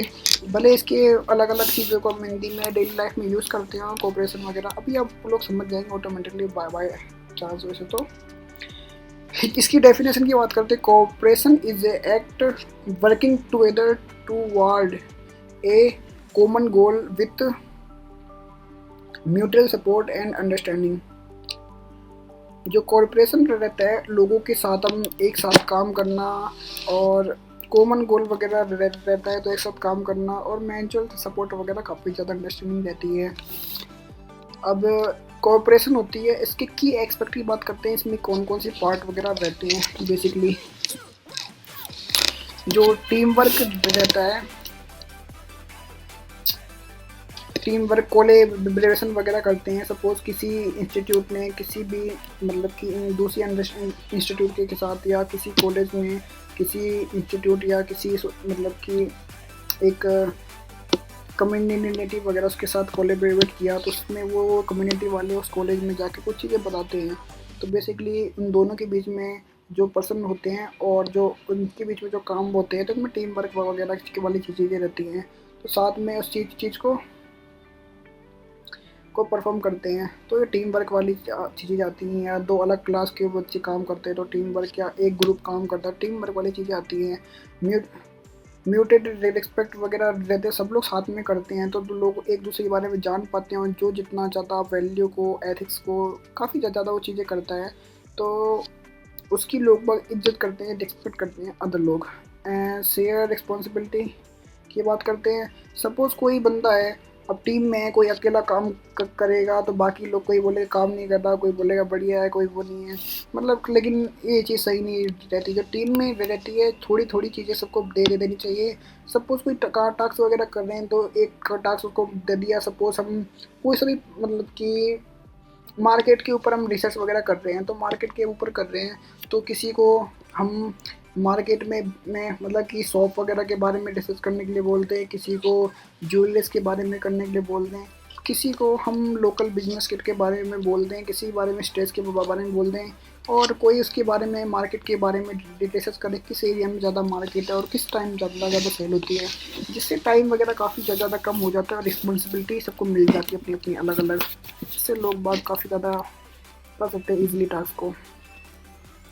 एग्जाम्पल की बात करते हैं, स्टूडेंट वर्किंग टुगेदर वगैरह, प्रोजेक्ट वगैरह आप लोग समझ सकते हैं। Employ coordination in a work place, community helping each other during crisis. Importance की बात करते हैं, improve con efficiency and success in task, straightness, relationship and social harmony वगैरह। ये encourage problem solving and involvements वगैरह। अब इसकी इम्पोर्टेंस की वजह से मैं बात कर ही ले लेता हूँ। वैसे हम पढ़ रहे हैं कोऑपरेशन बेसिकली साथ में काम करना वगैरह रहता है। किसी के साथ हम अपना ग्रुप वगैरह बनाएं तो मतलब साथ में काम करने वगैरह कोऑपरेशन करते हैं, या दो डिफरेंट टाइप की कम्युनिटी रहती है साथ में आके काम करती है किसी काम को, तो वो चीज़ रहती है कोऑपरेशन। अब इसकी इम्पोर्टेंस क्यों रहती है, इससे जो भी टास्क वगैरह रहता है, जो भी काम वगैरह रहता है, उसके सक्सेस होने की जो पॉसिबिलिटी होती है वो इंक्रीज़ हो जाती है। और दो डिफरेंट टाइप के लोग अगर सेम चीज़ को करते हैं, अगर सेम मतलब सेम बैकग्राउंड के लोग रहते हैं, जिससे उनकी रिलेशनशिप काफ़ी ज़्यादा अच्छी होती है और सोसाइटी पे भी काफ़ी ज़्यादा उन दोनों मतलब जो दोनों कम्युनिटी वगैरह रहती हैं एक दूसरे को जान पाते हैं और इनक्रेज कर सकते हैं प्रॉब्लम सॉल्विंग स्किल को। कोई अगर किसी की मैथ अच्छी है, किसी की फिजिक्स आती है, दोनों अगर एक दो से को पढ़ाएं, उनको बताएं फिजिक्स के बारे में, तो इनको इनक्रेज कर सकते हैं। उनकी जो प्रॉब्लम सॉल्विंग स्किल है किसी चीज़ को लेके काफ़ी ज़्यादा इंप्रूव हो जाती है गाइस। एंड एप्लीकेशन की बात करें, एप्लीकेशन मतलब कि इफेक्ट वगैरह लाइफ में बेसिकली वही चीज़ें रह रहती है, एप्लीकेशन यूजेस वगैरह, है ना। तो ये जो कोऑपरेशन है ये फैमिली में रहता है, फैमिली मेम्बर एक दो से एक साथ आजकल लड़ाई वगैरह हो जाती है, तो कोऑपरेशन वगैरह करें, मतलब साथ में लेके मकान ले, साथ में रहें, प्यार से रहें, प्यार से बोले, खाए पिए, मतलब बढ़िया मस्त रहें एकदम। तो शेयरिंग करें हाउस होल्ड वगैरह, तो काफ़ी ज़्यादा बढ़िया रहता है। वर्क प्लेस में की बात करते हैं, कोऑपरेशन रहता है, डिफरेंट टाइप के ग्रुप, डिफरेंट टाइप के पर्सन अगर कोऑपरेशन करते हैं और सेम गोल के लिए करते हैं तो काफ़ी मतलब कि जो रिस्पॉन्सिबिलिटी पड़ जाती है, टाइम कम लगता है एंड जो काम रहता है काफ़ी ज़्यादा बढ़िया रहता है। सोशल की बात करते हैं तो इसमें वॉलंटियर वगैरह करते हैं, कोई वॉलंटियर कर रहा है तो कोई अलग चीज़ को करता है, कोई अलग चीज़ को करता है, जिससे वॉलंटियरिंग वगैरह और पीसफुल वगैरह काफ़ी ज़्यादा वो रहती है। अब कमिटेड है, ये second I think third word है जो मेरे को काफ़ी ज़्यादा अच्छा लगा है ये इस सब्जेक्ट में। ये कमिटेड, एक तो पहला हमको करेज लगा था, दूसरा ह्यूमन वैल्यू, टाइम वगैरह था, टाइम से ट्रेनिंग वगैरह, और ये एक तीसरा था कमिटेड है। कमिटेड बेसिकली काफ़ी ज़्यादा अच्छा वर्ड मेरे को लगा पर्सनली। आप लोग भी बताइएगा कि आपको कौन कौन से वर्ड बहुत ज़्यादा अच्छे लगे। कमिटेड की बात करते हैं, इसकी डेफिनेशन की बात करते हैं। जो कमिटेड होता है is the decision that responsibility to fulfil a promise, task and goal. Basically आप लोग आई थिंक इसको समझ ही गए होंगे, इसकी डेफिनेशन मैंने पढ़ी और आप लोगों ने देखी, तो आप लोग बेसिकली आराम से इसको समझ सकते हैं कि जो कमिटेड रहता है वो डिसीजन या रिस्पॉन्सिबिलिटी रहता है, होती है, मतलब रहता क्या होती है, जो कि प्रॉमिस, टास्क, गोल वगैरह को पूरा करने में काफ़ी ज़्यादा हेल्प करती है। जैसे कि इच्छा शक्ति वगैरह आप लोग बोल सकते हैं, हिंदी में समझ सकते हैं। कमिटेड किसी काम के लिए आप इच्छुक रहना या उसके ऊपर रिस्पॉन्सिबिलिटी वगैरह, आप लोग उस चीज़ को समझ सकते हो उस टाइप से, है ना। किसी को हमने जुबान दे दी काम करना है तो करना है, किसी को बोल दिया कि मैं झूठ नहीं बोलूँगा, है ना। या फिर बहुत सारे पुराने डायलॉग चलते हैं, रघुकुल रीत सदा चली आई, प्राण जाए पर वचन ना जाए। तो अपनी बात को प्रॉमिस करना, जो टास्क हमने लिया उसको छोड़ना नहीं, और जो गोल हमने देखा है, सपना हमने देखा उसको पूरा करना, ये सब चीज़ें वो कमिटेड में आती है। सपोज कोई बंदा सोचता है मैं आईएएस बनूंगा, आईपीएस बनूंगा, तो वो उस चीज़ के लिए कमिटेड है, तो उस चीज़ को पूरा करता है वो। की एक्सपेक्ट की बात करते हैं, तो की एक्सपेक्ट की बात करते हैं, किसी चीज़ में अगर कमिटेड वगैरह है तो इसमें आप लोग देख ही सकते हैं, ये कुछ वर्ड हैं या की एक्सपेक्ट है, ये इनके ऊपर ज़्यादा रिस्पॉन्सिबिलिटी बढ़ जाती है। Staying with focus and determinate, वो रहता है, काफ़ी ज़्यादा फोकस के साथ रहता है, फोकस वगैरह उसका काफ़ी ज़्यादा इंक्रीज हो जाता है। एंड वो काफ़ी ज़्यादा मतलब चीज़ों के प्रति काफ़ी ज़्यादा क्लियर रहता है। अब रिस्पॉन्सिबिलिटी की बात करते हैं कि वो ओनरशिप और एक्शन वगैरह काफ़ी ज़्यादा रिस्पॉन्सिबल रहता है। सपोज कोई प्रोजेक्ट वगैरह किसी भी काम का अगर वो मिलता है या कोई बिजनेस वगैरह करता है, वो अगर अपने बिजनेस के प्रति कमिटेड है तो काफ़ी ज़्यादा ओनरशिप वगैरह और एक्शन अच्छी खासी लेगा, उस काम के प्रति लेगा। एंड प्रेसिडेंसी की बात करते हैं, ओवरकम कर सकते हैं, मतलब अवॉइड वगैरह कर सकते हैं और आराम से मतलब कि चीज़ों को विदाउट मतलब छोड़े हुए कामों को और मतलब बहुत सारी चीज़ों को हम कम कर सकते हैं। ये बेसिकली आप लोग इसको अभी समझने के लिए थोड़ा वो रहेगा। आने वाली चैप्टर में इस चीज़ को मैं और ज़्यादा डिटेल में अच्छे से बताऊँगा इस चीज़ को। पर्सनली बाद में इसके बारे में बात करेंगे और इसके बारे में सोर्स में कुछ ना कुछ मतलब बताएंगे प्रैक्टिकली तौर पे, या 3D वीडियो के टाइप में हम कुछ ना कुछ ट्राई करेंगे करने का इस चीज़ को समझाने का कमिटेड को, ठीक है। एंड एग्जांपल की बात करते हैं, a student consider study to achieve good grade. कोई स्टूडेंट वगैरह रहता है सपोज उसके C ग्रेड है, अगर वो कमिटेड हो जाए कि काफ़ी ज़्यादा अच्छे नंबर लाने हैं, वो ए करना है, A+ करना है, तो वो उस चीज़ के लिए मेहनत करेगा और अचीव गोल करेगा, तो स्टडी वगैरह और एक पॉजिटिव इम्पैक्ट टाइप में काफ़ी ज़्यादा बढ़िया चीज़ रहेगी। अब employ meeting deadline and work target. जो एम्प्लॉय होते हैं वो कम्प्लीटेड मतलब डेडलाइन से पहले काम को करेंगे और जो मतलब वर्क मिला होता है, टारगेट मिला होता है, उसको पूरा करते हैं बेसिकली। आप लोग समझ सकते हैं।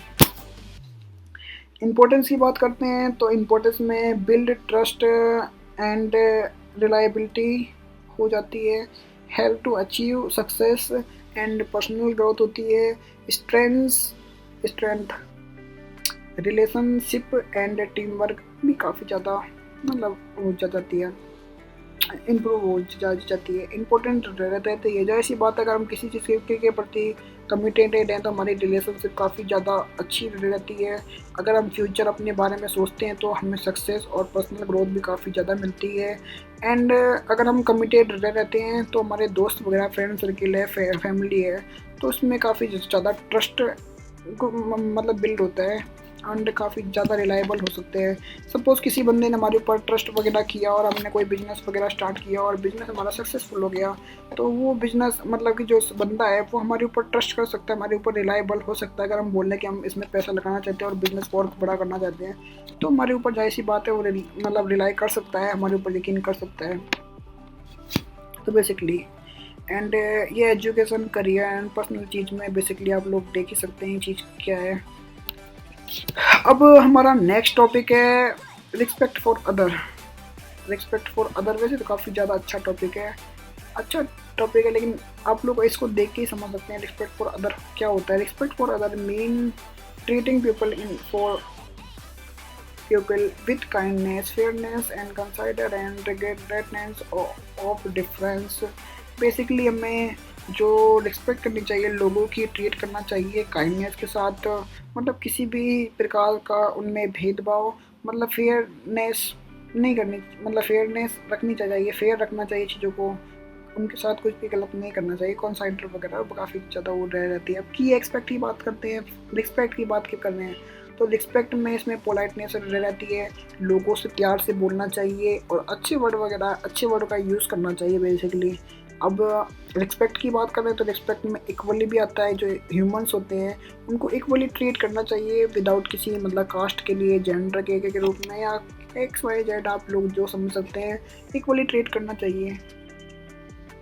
एंड रिस्पेक्ट फॉर अदर है, इसमें लिसनिंग भी आती है। इसमें सपोज़ कोई बंदा है किसी चीज़ को बता रहा है तो हम उसकी रिस्पेक्ट करते हैं तो उस चीज़ को हमें ध्यान से सुनना चाहिए कि उसके वो बोल क्या रहा है उस चीज़ को। हो सकता है कोई अच्छी काम की चीज़ हो तो हम उस चीज़ से को हम सीख सकते हैं गाइस बेसिकली। एग्जाम्पल की बात करते हैं तो speaking politely and elder pair, expecting different culture and behave, helping those in need without judgment. ये एग्जाम्पल अपने बेसिकली है, हमें अपने सबसे प्यार से बोलना चाहिए बेसिकली। और चाहे डिफरेंट कल्चर से हो, हमें उनको एक्सपेक्ट करना चाहिए, उनको स्वीकार करना चाहिए, नहीं कि उनके साथ भेदभाव वगैरह करनी चाहिए। इक्वल रख समझना चाहिए इंसान को, कोई सा भी हो। एंड हेल्पिंग दोस्त without need and without judgement वगैरह, उनकी मदद करनी चाहिए बिना उनको जज किए हुए कि ये देगा नहीं देगा। अगर ज़रूरत है, उनको सचमुच ज़रूरत है तो उनकी हेल्प ज़रूर करनी चाहिए। बेसिकली इसका एक एग्जांपल देके मैं बताऊं, सपोज़ कोरोना टाइम में लोग बाग थे, लोगों ने काफ़ी ज़्यादा लोगों की काफ़ी ज़्यादा मदद करी थी, काफ़ी ज़्यादा लोगों को सपोर्ट किया था खाने के लिए, कंबल वगैरह के लिए, एंड उन्हें अपने घर तक पहुंचाने के लिए एक जगह से दूसरी जगह पहुंचाने के लिए काफ़ी ज़्यादा उन्होंने एफर्ट किए थे। तो बेसिकली उस टाइप की अगर उनको ज़रूरत हो तो उनकी हेल्प करो इंसानों की। इम्पोर्टेंस की बात करते हैं, इम्पोर्टेंट क्यों हैं? क्योंकि ये जो पर्सन वगैरह रहते हैं, इनकी जो स्ट्रेंथ, रिलेशनशिप और ट्रस्ट वगैरह होती है काफ़ी ज़्यादा अच्छी हो जाती है। और प्रमोट कर सकते हैं हम पीस को, सोशल हारमोनी मतलब एक सोसाइटी के ऊपर एक गुड इम्पैक्ट हम क्रिएट कर सकते हैं। और इंक्रेज कर सकते हैं म्यूचुअल अंडरस्टैंडिंग एंड कोऑपरेशन को हम कर सकते हैं। कोई अगर, जाहिर सी बात है, डिफरेंट कल्चर इक्विटी वगैरह को करता है तो जाहिर सी बात है प्रमोट वगैरह रहेंगे। चाहे डिफरेंट कल्चर वगैरह, डिफरेंट बैकग्राउंड के लोग हैं, अगर हम उनकी रिस्पेक्ट करेंगे और उनके के प्रति दिखाएंगे तो जाहिर सी बात है वो भी हमारे प्रति उतना ही वो रहेंगे, कंसर्न फील रहेंगे। एप्लीकेशन की बात करते हैं, in family, in school, work, in society वगैरह पे काफ़ी ज़्यादा गुड इम्पैक्ट पड़ सकता है। बेसिकली आप लोग ये बेसिकली पॉइंट पढ़ सकते हैं क्या है ये। बेसिकली ये एकदम सिंपल सी चीज़ें आप लोग जान सकते हैं। सेल्फ कॉन्फिडेंस, ये मेरा वन ऑफ द फेवरेट बोलूँगा वर्ड है, काफ़ी ज़्यादा बढ़िया वर्ड है। इसके बारे में मैं क्या ही बोलूँ, ये भी मेरा वन ऑफ द फेवरेट है, टॉप 3 में आ सकता है ये मेरे, मतलब काफ़ी ज़्यादा इम्पोर्टेंट है। सेल्फ कॉन्फिडेंस बेसिकली किसी भी काम के प्रति सेल्फ कॉन्फिडेंस रहना चाहिए। बेसिकली अगर सही काम कर रहे हैं तो हम सेल्फ कॉन्फिडेंस रहते हैं, इससे काफ़ी ज़्यादा बढ़िया चीज़ें, डिसीजन वगैरह लेते हैं, एबिलिटी वगैरह रहती है जो बढ़ की रहती है। तो सेल्फ कॉन्फिडेंस बहुत ज़्यादा बढ़िया चीज़ है। अब की एक्सपेक्ट की बात करते हैं, इससे पॉजिटिव थिंकिंग होती है। अगर हम सेल्फ कॉन्फिडेंस रहेंगे तो उससे काफ़ी ज़्यादा पॉजिटिव इम्पैक्ट पड़ेगा। हम किसी चीज़ को पॉजिटिवली बोलते हैं, उसके बारे में अच्छे से बोलते हैं, सेल्फ कॉन्फिडेंस रहता है तो लोग बाग उस चीज़ को ध्यान से और ज़्यादा सुनेंगे और पॉजिटिव इम्पैक्ट पड़ेगा। सेल्फ अवेयरनेस की बात करते हैं कि अगर किसी चीज़ को हम अगर कॉन्फिडेंसली बोल रहे हैं, अगर जो चीज़ के बारे में बोल रहे हैं तो इससे सेल्फ अवेयरनेस रहेगी कि लोगों की वीकनेस वगैरह अंडरस्टैंडिंग वो समझ पाएंगे कि हमारे अंदर कमी क्या है, हमारे अंदर कॉन्फिडेंस क्यों नहीं है, ये इतना अच्छे से बोल रहा है तो मेरे अंदर कुछ ना कुछ है। तो वो सेल्फ अवेयर हो सकते हैं उस चीज़ के बारे में और इतना कॉन्फिडेंटली बोलेंगे। सपोज हम किसी ऐसी चीज़ के टॉपिक के ऊपर लेते हैं कि जो काफ़ी ज़्यादा वैसे है, मतलब लोग समझते नहीं है, मतलब वो है या मतलब उन्हें पता है कि सही है पर फिर भी वो लोग बोलते नहीं हैं। तो हो सकता है उनके अंदर करेज वगैरह आ जाए और उसको हम चैलेंज वगैरह कर सकते हैं अपने फियर को, डर को। तो विदाउट हेजिटेशन उस चीज़ को फेस करेंगे, जाहिर सी बात है। एग्जाम्पल की बात करते हैं तो बेसिकली ये कॉन्फिडेंस वगैरह, पब्लिक वगैरह में टॉकिंग, रिस्पॉन्सिबिलिटी, वर्क टुगेदर वगैरह मतलब रहते हैं, beehive on and distribute failure वगैरह। बेसिकली सेल्फ कॉन्फिडेंस रहेगा तो हम कॉन्फिडेंसली बोल सकते हैं, रिस्पॉन्सिबिलिटी भी को भी उठा सकते हैं और बिहेव कर सकते हैं काफ़ी ज़्यादा अच्छे से और मतलब बहुत ज़्यादा बढ़िया चीज़ है। एंड इम्पोर्टेंस में रहता है, इसमें मोटिवेशन बूस्ट होती है और सक्सेस होने की काफ़ी ज़्यादा चांस बढ़ जाते हैं सेल्फ कॉन्फिडेंस में।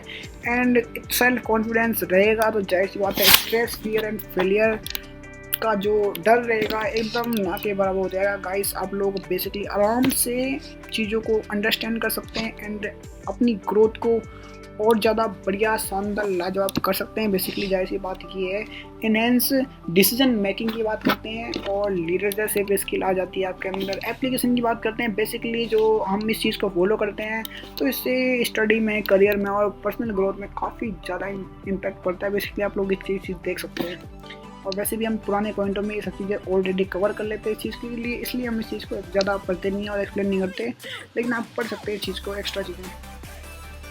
अब बात करते हैं एम्पैथी। एम्पैथी वैसे काफ़ी ज़्यादा बढ़िया वर्ड है, आप लोग समझ मतलब एम्पैथी है, मतलब आप लोग जानते होंगे इसके के बारे में कि लोगों को शेयर वगैरह करना, फीलिंग वगैरह रहती है, एबिलिटी, ये एम्पैथी के अंदर में आती है। Empathy is ability to understand and share feeling of others में आती है। इसके की एक्सपेक्ट में बात करते हैं, इमोशनल अवेयरनेस होती है, कंप्रेशन होता है, एक्टिव लिसनिंग वगैरह, ये सब इसके अंडर में आ जाए सी बातें आते हैं। जैसी बात का मतलब कि इसमें आते हैं। सेल्फ अवेयरनेस में बात करते हैं, इसमें रिकॉग्नाइज पीपल इमोशंस आते हैं, कंप्रेशन, शोइंग काइंडनेस, केयर वगैरह लाइक दैट सब आते हैं इसमें। एक्टिव लिसनिंग की बात करते हैं, वो भी इसके अंदर आती है कि एम्पैथी वगैरह रहते हैं, अंडरस्टैंड कर पाते हैं एंड विदाउट जजमेंट वगैरह आप क्या की चीज़ों को मतलब जज किए हुए मतलब अंडरस्टैंड कर सकते हैं उसको, मतलब बिना जज किए चीज़ों को समझ सकते हैं। एग्जाम्पल की बात करते हैं, इसमें कंफर्ट ए फ्रेंड, डिस्ट्रेस वगैरह, helping someone in need without expecting anything in return, understanding different perspective in A conflict.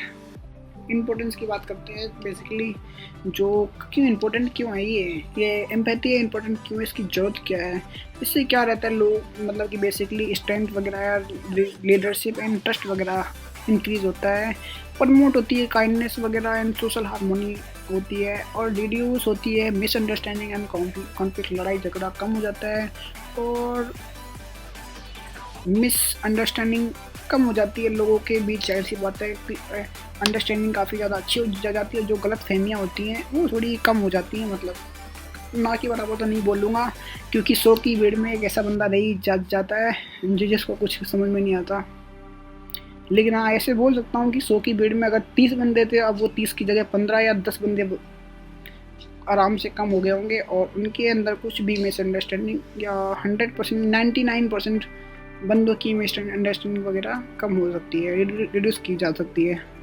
Application की बात करते हैं, इन फैमिली वगैरह, work place and society life में काफ़ी ज़्यादा गुड इम्पैक्ट पड़ता है इस चीज़ पे। अब स्पिरिचुअलिटी की बात करते हैं, ये काफ़ी ज़्यादा वैसे तो मेरा सबसे अच्छा टॉपिक है। जैसे अगर ये चीज़ को आप लोग अगर अपने रिलीजन्स धर्म के अकॉर्डिंग जोड़ेंगे तो ये आपको टॉपिक काफ़ी ज़्यादा अच्छा लग सकता है। स्पिरिचुअलिटी की बात करते हैं, spirituality is the pursuit of inner peace, self awareness and a deeper connection with life purpose. जो कोई सा भी अगर रिलीजन्स है वो इंसान को काफ़ी ज़्यादा अच्छा बनाता है एंड वो लोगों की मदद करना और दूसरों की रिस्पेक्ट करना, काफ़ी ज़्यादा चीज़ें, बहुत सारी चीज़ें सिखाता है। तो इससे क्या रहता है, इनर ग्रोथ वगैरह रहती है। कोई भी अपने धर्म की किताबें वगैरह कुछ भी पढ़ता है, गीता वगैरह या कुछ भी अपनी पढ़ता है, तो वो उसकी अंडरस्टैंडिंग वगैरह काफ़ी ज़्यादा अच्छी हो जाती है और उसकी मेंटल कंडीशन भी अच्छी होती है और वो सक्सेस बनने के लिए हो जाता है। माइंडफुलनेस रहती है, वो चीज़ों के प्रति अवेयर हो जाता है और एक प्रेजेंट लाइफ में और अवेयर बन के रहता है। बढ़िया बेसिकली गाइस।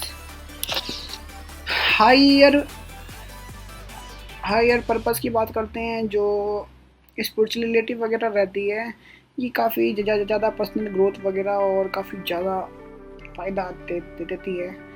एग्जाम्पल के रूप में मैं आपको बताऊं, कोई है बंदा है या कुछ भी है, वो प्रेयर वगैरह करता है तो उसकी जो सोचने की मेंटल वो होती है कैपेसिटी वगैरह काफ़ी ज़्यादा सही रहती है एंड बेसिकली जो उसकी मेंटल स्टेट रहती है उसके साथ साथ उसके अंदर बहुत सारी चीज़ें रहती है। सपोज़ कोई बंदा अगर व्रत वगैरह रहता है तो बेसिकली साइंटिफिक व्रत वगैरह को मैं एग्जांपल दे रहा हूँ आपको। बेसिकली ये 3 एग्जांपल दे रखे हैं। बेसिकली ये पहले आप मैं बताता हूँ, फिर अपना एग्जांपल आपको बताता हूँ, एक्सप्लेन करता हूँ उस चीज़ को कि क्या कैसे होती है। Follow the moral value for a meaningful life, engage A self conflict and guidance वगैरह, एक सेल्फ रिफ्लेक्शन वगैरह जो होता है इंगेज हम कर सकते हैं और मोरल वैल्यू एक मीनिंगफुल लाइफ हो सकती है। बेसिकली मैं इसका एग्जांपल दे रहा था कि धर्म वगैरह में बेसिकली है ना, कि व्रत वगैरह का एक रहता है, व्रत मतलब कि फास्ट वगैरह बोलते हैं उसको। तो उसमें क्या रहता है, इंसान खाना नहीं खाता पूरे दिन या पानी वगैरह भी नहीं पीता, हो सकता है कई और पानी वगैरह भी नहीं पीते, मतलब खाते वगैरह नहीं है। तो बेसिकली इसमें क्या रहता है, ये शरीर के लिए वैसे काफ़ी ज़्यादा बढ़िया चीज़ है, लेकिन ये टाइम टाइम पे ये नहीं कि हमें हफ्ते भर करना चाहिए, महीने भर करना चाहिए या साल भर करना चाहिए, कि यहाँ जब आपका रिलीज धन वगैरह जब टाइम आता है तो आपको वो चीज़ करनी चाहिए, क्योंकि वो चीज़ ज़्यादा अच्छी रहती है। इससे लीवर वगैरह, स्किन वगैरह, बहुत सारी चीज़ें काफ़ी ज़्यादा फ़ायदा मिलता है उसी चीज़ के लिए, उस चीज़ के लिए मिलता है। और हम अगर व्रत वगैरह रहते हैं तो पूरे दिन ना खाती वगैरह कुछ नहीं है, तो उससे क्या डर रहता है, हमारे अंदर सेल्फ कॉन्फिडेंस वगैरह, स्पिरिचुअलिटी वगैरह, करेज वगैरह, कि हम आज भूखे थे तो उसके अंदर करेज वगैरह, कॉन्फिडेंस वगैरह, बहुत सारी चीज़ें इंक्रीज़ होती है, और चीज़ों को हम अंडरस्टैंड कर सकते हैं और भी ज़्यादा अच्छे तरीके से हम भूखे रहते हैं। तो जाहिर सी बात है, हम खाने की वैल्यू समझ सकते हैं कि हमें भूख मतलब खाने को वेस्ट नहीं करना चाहिए, बहुत सारी मोरल चीज़ें जो हम अंडरस्टैंड कर सकते हैं। बेसिकली मेरे समझाने का मतलब यही था। एंड हम चीज़ों को और ज़्यादा काफ़ी अच्छे नज़रिए से देख सकते हैं, अगर हम अच्छी चीज़ों को फॉलो करते हैं, अपने स्पिरिचुअल रिलीजन में अच्छी चीज़ों को फॉलो करते हैं, तो जाहिर सी बात है हम बहुत सारी चीज़ों को अच्छे से अंडरस्टैंड कर सकते हैं बेसिकली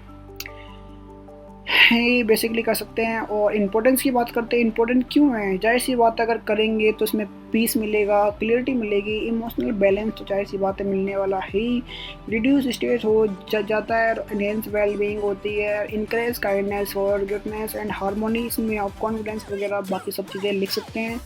इस बेसिकली इस चीज़ से सब कुछ इंक्रीज हो जाता है। इसमें कुछ डाउनफॉल भी है, बेसिकली उनके बारे में बात नहीं करेंगे, हम केवल पॉजिटिव साइड के बारे में बात करने वाले हैं। हम किसी भी टॉपिक में डाउनफॉल के बारे में बात नहीं करेंगे। अगर आप लोग कमेंट वगैरह या कुछ भी करते हैं तो हम ये जितने टॉपिक हैं इनके सबके ऊपर डाउनफॉल के बारे में बात करेंगे, इनके डाउनफॉल वगैरह क्या हैं, इन चीज़ों को हम कैसे ओवरकम कर सकते हैं, और हम कैसे अपने आप को और ज़्यादा बेटर पर्सन बना सकते हैं बेसिकली। अब ये है स्पिरिचुअलिटी है, इसमें पर्सनल लाइफ में, रिलेशनशिप, सोसाइटी में वगैरह काफ़ी ज़्यादा इम्पोर्टेंट रहती है। पर्सनल लाइफ में हम रहते हैं तो बेसिकली हमारी हेल्थ वगैरह काफ़ी ज़्यादा अच्छी, मेंटल स्टेट वगैरह होती है। रिलेशनशिप में बात करते हैं कि फैमिली के साथ जो रिलेशनशिप रहता है, फास्ट वगैरह वो करना, तो उसमें काफ़ी ज़्यादा रिस्पेक्ट वगैरह, अंडरस्टैंडिंग वगैरह काफ़ी ज़्यादा क्रिएट होती है। सोसाइटी में बात करते हैं कि अगर हम रहते हैं, अच्छे काम करते हैं, अपने अच्छे चीज़ें सीखते हैं अपनी स्पिरिचुअलिटी वगैरह से, तो काफ़ी ज़्यादा बढ़िया रहता है, और लोग बाग का नज़रिया भी काफ़ी ज़्यादा हमारे ऊपर अच्छा रहता है। अब बात करते हैं character my one of the favourite, I think it can be count in top 10 which I most like that topic. I really like this character. A character, a person have own his own character basically. जो इंसान का character होता है या चरित्र बोलते हैं इसको हिंदी में बेसिकली, तो वो हर इंसान का अपना अलग अलग होता है, और उसको अपने चरित्र को काफ़ी ज़्यादा अच्छा रखना चाहिए। बेसिकली बात ये गाइस, जो करेक्टर रहता है इसकी डेफिनेशन की बात करते हैं। जो character is the set of moral and ethical equality that define a person behaviour and value. जो करेक्टर रहता है वो बेसिकली एक set of moral and ethical जो क्वालिटी से रहती है उसको डिफाइन करता है, जिससे इंसान का या किसी पर्सन का उसका बिहेवियर एंड उसके बारे में वैल्यूज पता चलती है। बेसिकली जाहिर सी बात है, अगर वो अच्छी चीज़ों को फॉलो करता है एंड एथिकल चीज़ें करता है तो उससे डिफाइन होता है उसका करेक्टर अच्छा है, बेकार है, ये बंदा काम का है भी या नहीं है, इसके बारे में हमें पता चल जाता है। किसी का करेक्टर अगर अच्छा नहीं है तो बेसिकली हम उस पर अपने ट्रस्ट नहीं कर सकते, भरोसा नहीं कर सकते, कुछ भी नहीं कर सकते। वो किसी बंदा किसी काम का नहीं है, हो सकता है उसके अंदर कुछ ना कुछ एबिलिटी वगैरह, लेकिन वो बंदा काम का नहीं है अपने की एक्सपर्ट की बात करते हैं। इंटीग्रिटी होती है, रिस्पॉन्सिबल एंड रिस्पेक्ट वगैरह होती है। इंटीग्रिटी मतलब एकता वगैरह, कोई बंदा हमें लगता है कि ये बंदा इस चीज़ में अच्छा है और हमें उस चीज़ की ज़रूरत है तो उसको हम अपने साथ जोड़ सकते हैं, जिससे हमारे आपस में संबंध वगैरह, होनेस्टी वगैरह, ट्रस्ट वगैरह होती है वो बिल्ड हो जाता है, और हमारी एकता वगैरह रहता है। रिस्पॉन्सिबल रहता है, अगर वो बंदे हम ही हैं तो अगर हम उसके साथ जुड़ते हैं, काम वगैरह करते हैं, तो काफ़ी ज़्यादा रिस्पॉन्सिबिलिटी वगैरह आती है। इससे हम एक्शन डिसीजन कि हम उसको मना कर सकते हैं, डिसीजन मेकिंग वगैरह रहती है, और हम अपने काम के ज़रिए उसको और ज़्यादा इम्प्रेस या और लोगों के बीच अपने बारे में नज़रिया काफ़ी ज़्यादा अच्छा कर सकते हैं। और अगर हम काम वगैरह करते हैं, ट्रीट वगैरह करते हैं, काइंडनेस वगैरह फेयरनेस के साथ एकदम काम करते हैं, तो हमारी जो टीम वगैरह है, जो सोसाइटी वगैरह है, उस पर काफ़ी ज़्यादा पॉजिटिव इम्पैक्ट पड़ता है और हम रिस्पेक्ट को गेन कर सकते हैं बेसिकली। एग्जाम्पल आप लोग आई थिंक करेक्टर में बेसिकली आपको इतना मैंने इतना बता ही दिया, तो आप लोग समझ ही सकते हैं। इसमें प्रॉमिस वगैरह कमेंटेटर्स में बहुत सारी चीज़ें आती हैं। Understanding for what and right even when difficult, showing discipline and self control, tough solution। Importance की बात करते हैं कि इम्पोर्टेंट क्यों है करेक्टर। करेक्टर इम्पोर्टेंट है ट्रस्ट के लिए, रिस्पेक्ट के लिए, पर्सन एंड प्रोफेशनल लाइफ के लिए काफ़ी ज़्यादा इम्पोर्टेंट है। किसी इंसान का करेक्टर अच्छा होना चाहिए जिससे वो रिस्पेक्ट पा सकता है एंड प्रोफेशनल लाइफ में काफ़ी ज़्यादा अच्छी चीज़ें गेन कर सकता है बेसिकली। और जो पर्सन होती है उसकी आइडेंटिटी वगैरह काफ़ी ज़्यादा अच्छी रहती है इस करेक्टर से और लोग बाग कर सकते हैं। और help in making ethical decision and maintaining strong relationship. अगर किसी भी इंसान का करेक्टर काफ़ी ज़्यादा अच्छा है और एथिकल चीज़ों में डिसीजन वगैरह मेंटेन वगैरह काफ़ी ज़्यादा अच्छा करता है, तो जो उसकी रिलेशनशिप है लोगों के साथ वो काफ़ी ज़्यादा अच्छी रहती है और लोग बाग हेल्प करने से पहले एक बार भी नहीं सोचते बेसिकली गाइस। अब एप्लीकेशन की बात करें तो बेसिकली आप लोग सब लोग समझ ही सकते हैं एप्लीकेशन क्या क्या हो सकती है। इसकी पर्सनल लाइफ में हो सकती है, प्रोफेशनल लाइफ में हो सकती है एंड सोसाइटी में हो सकती है गाइस। पर्सनल लाइफ में लोग बाग के साथ होनेस्टी वगैरह, डिसिप्लिन, बेसिकली आप लोग चीज़ें समझ ही सकते हैं और पढ़ सकते हैं। डिसिप्लिन के साथ एथिकल चीज़ें, बहुत सारी चीज़ें होती हैं, वो कनेक्ट रहता है। Principal of harmony, I think मैं स्टार्टिंग से बोल रहा था एक टॉपिक हम बाद में पढ़ेंगे और ये टॉपिक उनमें से ही एक है, प्रिंसिपल ऑफ हारमोनी। बेसिकली इसमें हारमोनी के बारे में बताया गया है और इसके कुछ प्रिंसिपल के बारे में बात की गई है। डेफिनेशन की बात करते हैं। The principle of harmony is reference to maintaining balance, peace and cooperation in personal, society and environmental aspect in life. Basically जो प्रिंसिपल ऑफ हारमोनी है वो रेफर करती है बैलेंस को, पीस को एंड कोऑपरेशन को। कोऑपरेशन ने पहले ऑलरेडी पढ़ रखा है। पीस का मतलब बेसिकली शांति है, बैलेंस का मतलब होता है निरंतर बनाना या फिर लोगों के बेस कंपैरिजन, मतलब कि कोई ऊपर नहीं कोई बराबर नहीं, एकदम बैलेंस करके चलना चाहिए जगह को बेसिकली। और इससे क्या रहता है, इससे पर्सनल लाइफ में, सोशल लाइफ में और इन्वायरमेंटल एस्पेक्ट में जो हमारा लाइफ का बैलेंस रहता है वो काफ़ी ज़्यादा बना रहता है और काफ़ी ज़्यादा अच्छा रहता है। इसमें कुछ भी हमारी दिक्कत नहीं रहती, हमारी पर्सनल लाइफ में, सोशल लाइफ में एंड इन्वायरमेंटल एस्पेक्ट में 1% भी प्रॉब्लम नहीं आती। अब इनर हारमोनी की बात करते हैं, उसके बाद इसमें सोसाइटी हारमोनी होती है और इन्वायरमेंटल हारमोनी होती है। बेसिकली इनर हारमोनी की बात करते हैं, बेसिकली आप लोग उसको देख के पढ़ सकते हैं, समझ रहे होंगे। इसमें मेंटल पीस वगैरह, इनर की बात करते हैं अपन गाइस पहले तो, है ना।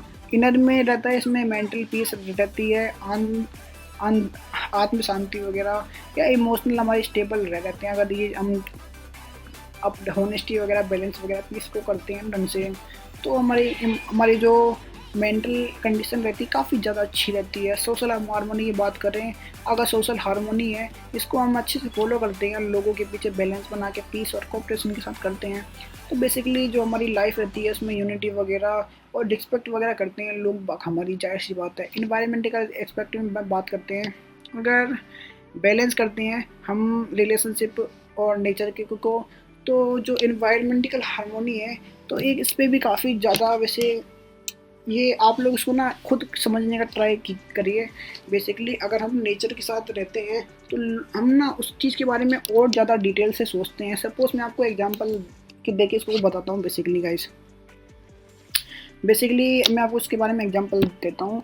सपोज़ कोई बंदा या हम लोग जाते हैं किसी भी गांव में जाएं, या चलो सपोज़ हम जा रहे हैं किसी झरने के पास जा रहे हैं, झरने के पास गए, गाड़ी से गए और वहाँ पे बैठे, वहाँ पे कुछ खाना वाना खाया, वहाँ पे एंजॉय किया, वहाँ पे नहाया धोया और पानी वानी बहुत सारी चीज़ें रहती हैं। तो वहाँ पे हम जाएंगे, पक्षी वगैरह देखेंगे, घास फूस, पेड़ पौधे, पानी में जो शरीर को लेंगे और स्ट्रेस वगैरह रहती है काफ़ी ज़्यादा कम हो जाएगा, है ना। तो हम एक बार तो तब गए, और एक बार हम ऐसी जगह गए जहाँ पे बहुत ज़्यादा कचरा वगैरह है, पानी भी अच्छा नहीं है, और कुछ मज़ा वगैरह भी नहीं आया, घास वगैरह कुछ नहीं है वहाँ पे, पेड़ पौधे भी नहीं है, तो कुछ इतना खास मज़ा नहीं आएगा। तो आप लोग इस चीज़ से समझ सकते हैं या उसको कर सकते हैं, टीवी वगैरह में देखें या अपनी पर्सनल लाइफ में सेल्फ लर्निंग, अपने एक टॉपिक पढ़ा था लर्निंग वाला, पढ़ा था सेल्फ लर्निंग, या फिर ऐसे टॉपिक एक अपने अभी कवर किया था कुछ टाइम पहले ही, तो उसमें आपने देखा था, हम उस चीज़ के बारे में और ज़्यादा डिटेल से कर सकते हैं चीज़ों को, है ना। तो बेसिकली इन्वायरमेंटिकल होता है, हम उस चीज़ में काफ़ी ज़्यादा बैलेंस बना सकते हैं, और कचरा वगैरह या कुछ भी ऐसा काम नहीं करेंगे जो इन्वायरमेंट पे काफ़ी ज़्यादा गलत इफ़ेक्ट पड़े बेसिकली। अब इसमें जो एग्जांपल दे रखे हैं बेसिकली आप लोग इनको देख सकते हैं, पीसफुली डायगोनल हो जाता है, रिस्पेक्ट पा सकते हैं कल्चर के लिए, एंड हम अपने नेचर को प्रोटेक्ट करें। और इम्पोर्टेंट क्यों रहता है, इम्पोर्टेंस क्यों रहता है, बेसिकली आप लोग इतना मैंने आपको बता दिया, तो आप लोग आई थिंक इस चीज़ को समझ ही सकते हैं। प्रिंसिपल ऑफ हार्मनी है बेसिकली, स्टार्टिंग से चलता हुआ आ रहा है, तो ये पीसफुल के लिए जानी जाती है, जो कि सोसाइटी में काफ़ी ज़्यादा रहता है। रिड्यूस स्ट्रेस वगैरह, कॉन्फ्लिक्ट वगैरह, मिसअंडरस्टैंडिंग को कम कर देता है। बेसिकली अच्छे से रहेंगे, सब कुछ सही करेंगे, कॉन्फ्लिक्ट वगैरह मिसअंडरस्टैंडिंग से हम बचे रहेंगे और एकदम रिलैक्स रहेंगे गाइस, जाहिर सी बात है। और ये इनक्रेज करता है suitable condition and decision making को, कि हम डिसीजन मेकिंग कर सकते हैं। बेसिकली जाहिर सी बात है कि हम किसी चीज़ को और ज़्यादा अच्छे से सोच कर और उसके बारे में डिटेल में सोच कर कि ये चीज़ सही है गलत है, ये करने से क्या होगा, उसके बारे में और ज़्यादा डिटेल में करने से तो हम चीज़ों को और ज़्यादा बेटर तरीके से हम समझ सकते हैं कि वो चीज़ काम कैसे करती है, और ये हम चीज़ करेंगे तो उसका क्या इम्पैक्ट पड़ सकता है उस चीज़ के बारे में, जाहिर सी बात है। तो ये काफ़ी ज़्यादा इंपॉर्टेंट है।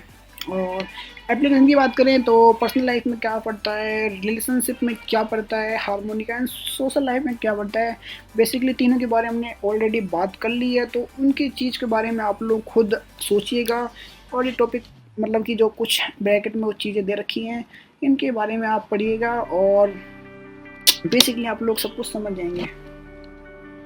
अब बात करते हैं यूनिट सेकंड की, जो कि हम बाद में स्टार्ट करेंगे। तो अभी तो फ़िलहाल इतना ही, बाद में आप लोग बोलेंगे, कमेंट करेंगे तो हम नेक्स्ट भी डालेंगे, जिसमें बेसिकली हम कवर करने वाले importance of human value society की है। उसके अलावा हमारे कुछ हमारे फंडामेंटल राइट्स एंड इंडियन मतलब फंडामेंटल ड्यूटीज़ वगैरह कुछ दे रखी है, बेसिकली उनके बारे में बात करेंगे। तो बेसिकली आज के लिए धन्यवाद, थैंक यू। अगर आप अब तक देख रहे हैं वीडियो को तो बहुत बहुत धन्यवाद आपका। एंड प्लीज़ अगर आप लोग सपोर्ट करना चाहते हो तो हम लाइक कर सकते हैं, और सब्सक्राइब भी ऐसी बात आप कर सकते हैं, जिससे हमारी काफ़ी ज़्यादा हेल्प होगी। आप एक ही करेंगे वही हमारे लिए बहुत बड़ी बात है। तो थैंक यू।